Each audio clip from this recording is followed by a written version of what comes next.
निरहुआ धमोड़िया, निरहुआ धमोड़िया, धमोड़िया जो करना होता जो करे उसका नाम क्यों लिए जाओ जोकर का यार। कोई अगर एक अपनी बाथरूम बनाएगा तो मोदी जी पर फीता कटवा लो, कोई अपना घर बनाएगा तो मोदी जी पर फीता कटवा लो, कोई अगर गली बनाएगा तो मोदी जी पर फीता कटवा लो।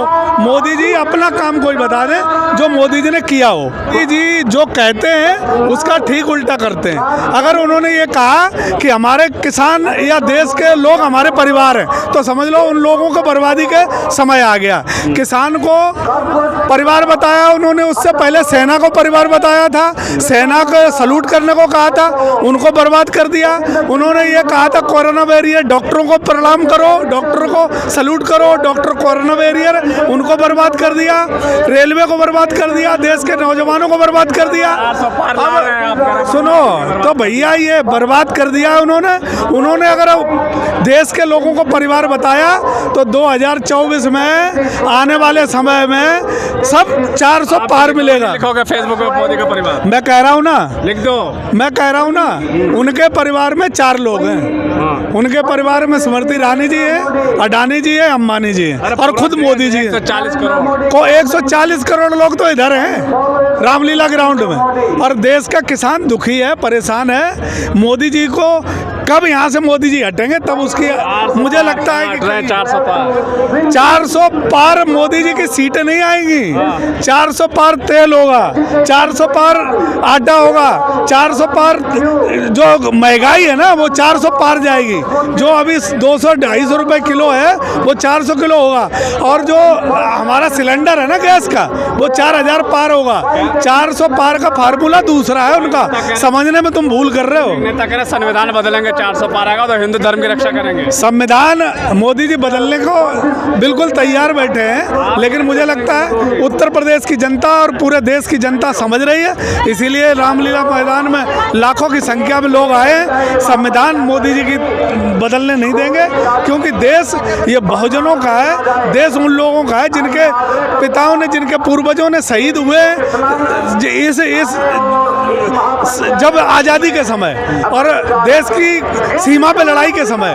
मोदी जी का इस देश में कोई योगदान नहीं है। मोदी जी सिर्फ अगर देखते हो तो बड़े बोल बोलते हैं। मोदी जी ने देश को बर्बादी की तरफ धकेला है। मोदी जी ने देश के साथ जो कराया वो अच्छा नहीं करा, इसलिए लोग परेशान हैं। सीए लेके आ गए, बस यही करेंगे, सीए लाएंगे, एनआरसी लाएंगे, कोई और कानून लाएंगे, कानूनों में उलझा के रखेंगे, लेकिन 4 साल जो उन्होंने 10 साल में क्या उपलब्धियां हैं वो जनता में नहीं बताएंगे। इसलिए जनता अब ये पूछना चाहती है कि मोदी जी 10 साल के कारनामे बताओ या काम बताओ। कारनामे ये बता नहीं सकते क्योंकि इतने हैं। अभी चल रहा है ना इलेक्ट्रल बॉन्ड वाला, मैं यही कारनामा अगर खुल गया ना, जो अगर इलेक्ट्रल बॉन्ड वाला, तो मोदी जी का सफाया है। जनता देश की समझ रही, हजारों करोड़ का जो घोटाला किया गया है वो देश की जनता के सामने एक बार आएगा तो मोदी जी का नाम लेवा पानी देवा नहीं रहेगा। कोई काम करता दिखता नहीं है, काम कुछ नहीं किया। एक काम बता दो मोदी जी, कोई अगर एक अपनी बाथरूम बनाएगा तो मोदी जी पर फीता कटवा लो, कोई अपना घर बनाएगा तो मोदी जी पर फीता कटवा लो, कोई अगर गली बनाएगा तो मोदी जी पर फीता कटवा लो। मोदी जी अपना काम कोई बता दे जो मोदी जी ने किया हो। कुछ नहीं किया तो 400 पार कैसे है? कहने को कुछ भी कहो, लेकिन 400 पार मोदी जी नहीं जाएंगे। अगर जनता गलती से जनता ने गलती कर दी और मोदी जी आ गए तो महंगाई 400 पार होगी, ये बात सही है। कोई सीटें 400 पार नहीं है मोदी जी की। ये आ गया बाहर, पाकिस्तान के, बांग्लादेश के हिंदू भाई आके देश में रह सकते हैं। यहाँ के 2 करोड़ जो साल के रोजगार देने को बोला था मोदी जी ने, कितने लोगों को रोजगार दिया? जो पाकिस्तान, अफगानिस्तान और इनके लोगों को देंगे रोजगार, ये लोग आएंगे कहाँ रहेंगे? यहाँ के लोगों को रहने को जगह नहीं है। मोदी जी क्यों बेवकूफ़ बना रहे हो देश को? देश समझ रहा है। यहाँ का जो लोग हैं आज देश की राजधानी में, उत्तर प्रदेश की राजधानी में लट्ठी खा रहे हैं, डंडे खा रहे हैं, रोजगार नहीं मिल रहा है। ये पाकिस्तान, अफगानिस्तान, बांग्लादेश से लोग लाके यहाँ कुछ नहीं, ये सिर्फ बेवकूफ़ बनाने का प्रोपेगेंडा चल रहा है इनका। कोई किसी को कोई कानून का कोई फायदा नहीं मिलेगा। जैसे किसान आंदोलन 13 महीने चला था इन्होंने ये बोला था कि हम देश में कमेटी बनाएंगे, किसानों को MSP दिलाएंगे, ऐसे ही ये कानून लाए CA की। इसका कोई लाभ किसी को नहीं होने वाला है, लोगों को वोट लेने के लिए बेवकूफ़ बनाया जा रहा है बस। हम मोदी जी के परिवार है, मोदी जी के परिवार में स्मृति ईरानी जी है, मोदी जी के परिवार में अडानी जी है, मोदी जी के परिवार में अंबानी जी है और मोदी जी खुद हैं। 140 करोड़ जनता, 140 करोड़ अगर जनता मोदी जी के परिवार में होती तो अग्निवीर जैसी संस्थाएं नहीं आती। देश में किसान जो है आंदोलन पर बैठा है, पूरे किसान को जो है तबाही आ रही है। किसान की खाद महंगी, किसान का पानी महंगा, बिजली महंगा, क्या चीज़ है किसान को? सब जो थी सुविधाएं वो सब छीन ली गई, यूरिया खाद चुरा ली गई, गन्ने का पेमेंट नहीं हो रहा है। किसान आज रामलीला मैदान में आया है अपना दर्द बयां करके और मोदी जी को सुनाने। राजनीति की बात करें, निरहुआ कह रहे हैं अखिलेश यादव को चैलेंज दे दिया आजमगढ़। निरहुआ अखिलेश यादव जी का पैदा किया हुआ है, बच्चों को बड़बोले बोलने चाहिए।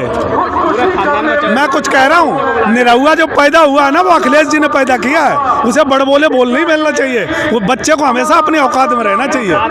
मैं कुछ कह रहा हूँ, उससे कहना औकात में रह, अखिलेश जी ने तुझे पैदा किया है तब तू इतना बड़ा हुआ है, इसलिए कोई बड़े बोल ना बोले तो अच्छा है। अगर देश में भारतीय जनता पार्टी का आतंक है, कभी ये आतंक भी जाएगा, लोग याद करेंगे इस दिन को। और मुझे लगता है कि भारतीय जनता पार्टी का कार्यकाल काले दिवस में मनाया जाएगा। इससे बुरे दिन देश में दोबारा नहीं आ सकते। बड़े यादव मोहन यादव घूम रहे हैं यूपी में, आप यादव मोहन यादव घूम रहे हैं, लेकिन वो RSS का कच्चा पहने। पूरे देश का यादव समझ चुका है कि इनके अंदर RSS का कच्चा है, RSS के लिए काम कर रहे हैं, देश में बहुजनों के लिए और नौजवानों के लिए। मोहन यादव ने जब आए कोई किया हो सिर्फ घर तोड़वाना, बिल्डोजर चलवाने के अलावा, तो मुझे बता दो। मोदी जी कह रहे हैं एक मेरे बच्चे ने अखिलेश यादव हरा दिया, एक नया यादव लाने से कुछ नहीं होता। यादव तो कोई भी लगा ले, लेकिन यादवों का जिगरा भी चाहिए, यादवों जैसा कलेजा भी चाहिए। यादव भगवान श्री कृष्ण थे, जो उनके ज़माने में समाजवाद आया था। आज समाजवाद अगर आया तो किसी ने रक्षा की है तो लालू यादव, मुलायम यादव और चौधरी चरण सिंह, ये लोग समाजवाद के योद्धा हैं और ये रहेंगे। निरहुआ, फिर मैं कह रहा हूँ, अखिलेश यादव जी का पैदा किया हुआ है, अखिलेश यादव जी के आशीर्वाद से वो पैदा हुआ है, इसलिए निरहुआ के ऊपर ज़्यादा बात मत करो। अरे निरहुआ धमोड़िया, निरहुआ धमोड़िया जो करना होता जोकर, जो करे उसका नाम क्यों लिए जाओ जोकर का? यार बताओ, जोकर का नाम मत ले करो, सही आदमी का नाम लो, क्रांतिकारियों का नाम लो, संगठन का अच्छे लोगों का नाम ले करो।